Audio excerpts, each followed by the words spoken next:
Friction in Theory and Practice. Mencius Moldbug. June 19, 2007. Unqualified Reservations. Narrated by Skeptical Waves. Friction in Theory and Practice. In my first post I defined violence as the combination of conflict and uncertainty. This was a mistake. Not that the analysis was wrong, but the practice of redefining words like violence, with their inalienable emotional connotations, is rhetorically foul. It makes me think of the egregious George Lakoff, who wrote a whole book to define freedom as everything that is sweet and good and true, at least in George Lakoff's opinion. And then of course there's Barack Obama. And so on. So let me work back over this idea, as bloggers always must. Who reads archives, anyway? A blog is not a book, and use a different word, friction. I figure friction is fair game, because I don't think anyone has any strong feelings good or bad about friction in the abstract. It is true that many of us have suffered from friction, for example, through chafing.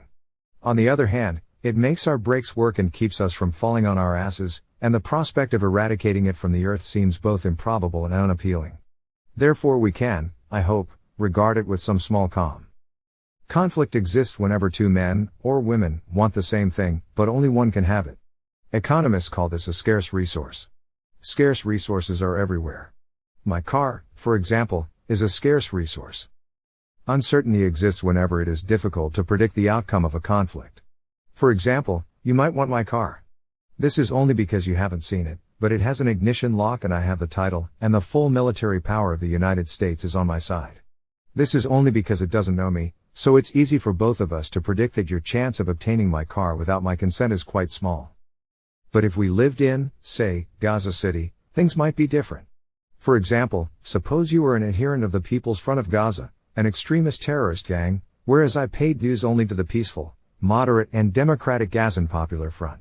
If the former rose up and drove the latter into the sea, it's certainly possible that there might be someone you could speak to on the subject of my car. And it's quite possible that I would feel the need to accept this fait accompli. In which case, although there was friction between the PFG and the GPF, there is none between us. The car is now yours, as once it was mine. Nothing says we can't be perfectly civil about it. However, it's also possible that I might have a cousin, or two, in the PFG. And if any such uncertainty exists, the result is friction. We both expend effort toward resolving the conflict in our respective directions. We may expend some ammunition as well. Or we may just expend time, vocal cords, bribes, and innumerable cups of tea. In any case, this labor is unproductive by any conceivable definition of productivity. In theory, it's important to distinguish between uncertainty, which is incalculable risk, and probability, which is calculable.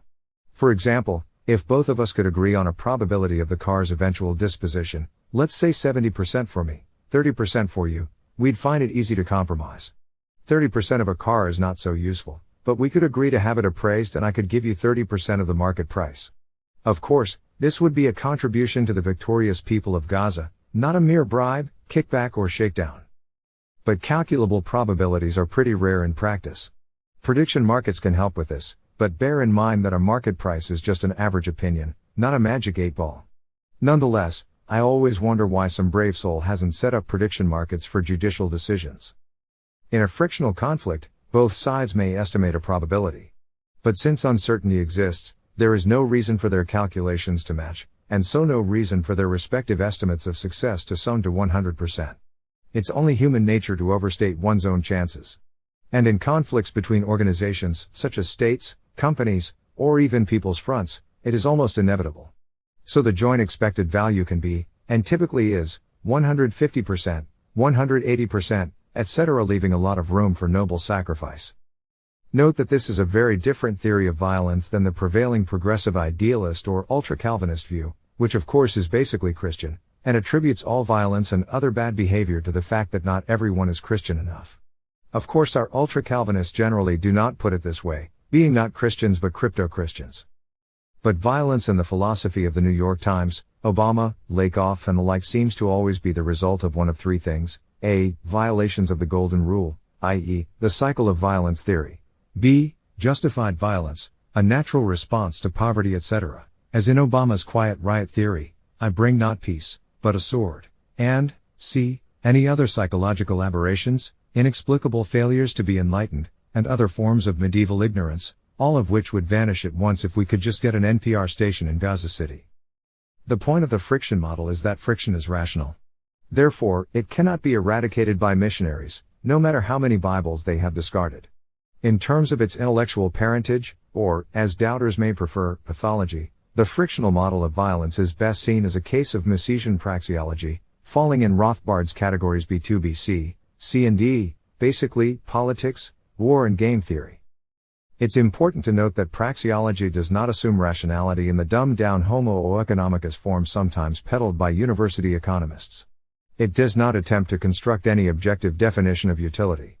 It defines subjective rational preference as the consequence of any intentional act. Action reveals a preferred state of the world. For example, to a Misesian, a suicide bomber in a Starbucks can be rational, if the fact that he presses his little red button is the result of the fact that he wants to turn a world that contains a man in a cafe, into one that contains a mess of ball bearings, blood and charred frappuccinos. However, if he has Down syndrome and is whacked out on magic mushrooms, and has no idea what will be the result of pressing the button or why he should care, he is not rational. Non-rational acts certainly cause problems. There will always be an undiagnosed schizophrenic or two, lurking behind you in the subway. But most suicide bombers, I believe, are of the former variety. In case all this theory is too dry, let's look at some actual forms that friction takes in the real world today. As Clausewitz for one observed, the lines between these flavors are never sharp. Nonetheless, they are different enough to deserve their own terms. Friction in the general case can be defined as war. In war, we use any means that may be effective to achieve our objectives. For example, you want my car? I want to shoot you. Bang. Before, problem. Now, no problem. Maybe I get my cousins together and we shoot your family, too, pour encourager l'autre. Of course, this is the Gaza City scenario. In San Francisco, these means would not only be ineffective, they would be counterproductive. This, I feel, is one of the reasons these places, with such similar Mediterranean climates, seem so different. Instead, if we could construct any kind of uncertainty as to who owned the car, we'd probably settle it with a lawsuit, which takes our friction into the realm of politics. In politics, we use non-forceful methods to pursue our claims, but the effect, at least as it pertains to the car, is the same. One of us gets it, and there is no way to tell in advance which one of us it will be. Politics can be defined as limited warfare. For example, you can see a democratic election as a form of civil war, in which both sides agree to settle the conflict by simply counting soldiers. While this is a long way from a war in which tank battles are legitimate but poison gas is not, the principle is the same, and no qualitative line can be drawn between the two.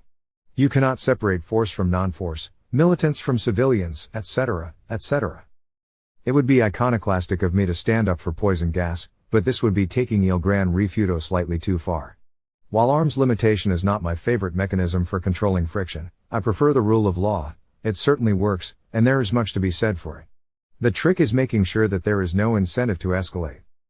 For example, despite the barbaric and pointless attacks on civilians perpetrated by both sides in World War II, poison gas was never used in combat, which I attribute to the fact that each side was prepared to deploy it almost instantly if the other did. So no advantage but a very temporary surprise could be obtained by resorting to this measure, and even that advantage would be more than cancelled by the political consequences.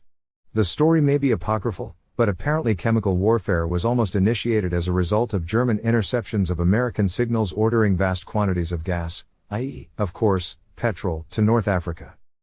A fascinating species of friction, quite popular in the current era, is something called asymmetrical warfare. In asymmetrical warfare, the two sides play by different rules, which often lends a remarkable uncertainty to a conflict whose outcome would otherwise be clear. For example, in extreme cases of asymmetrical warfare, one side has to obey rules that are essentially those of a police department, whereas the other is almost perfectly laissez-faire. A fellow by the name of Carl Schmitt, whose main claim to fame is that he was a Nazi, wrote an interesting if frustrating essay called Theory of the Partisan, inflicted on the world in 1962. The piece is full of bizarre Teutonic mysticisms. You can take the boy out of Prussia, but you can't take Prussia out of the boy, and not really readable as such. But it is a peek at the modern era from a very non-modern perspective. Such things may not interest others, but for some reason they always fascinate me. One of Schmidt's concepts, which he attributes to the far more obscure Rolf Schroers, is the interested third party. The interested third party is basically whoever it is that is keeping your asymmetric, or partisan, war asymmetric.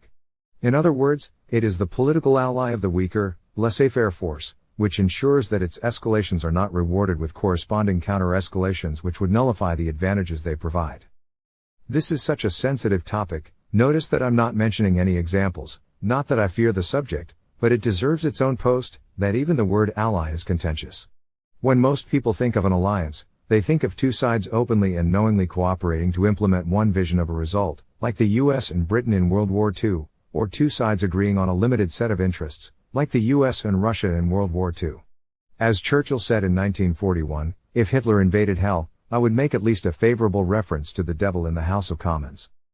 However, as long as the actions of two parties advance each other's interests, they can be considered allies, even if their philosophies of the world are so utterly opposed that they cannot afford the luxury of any such favorable reference.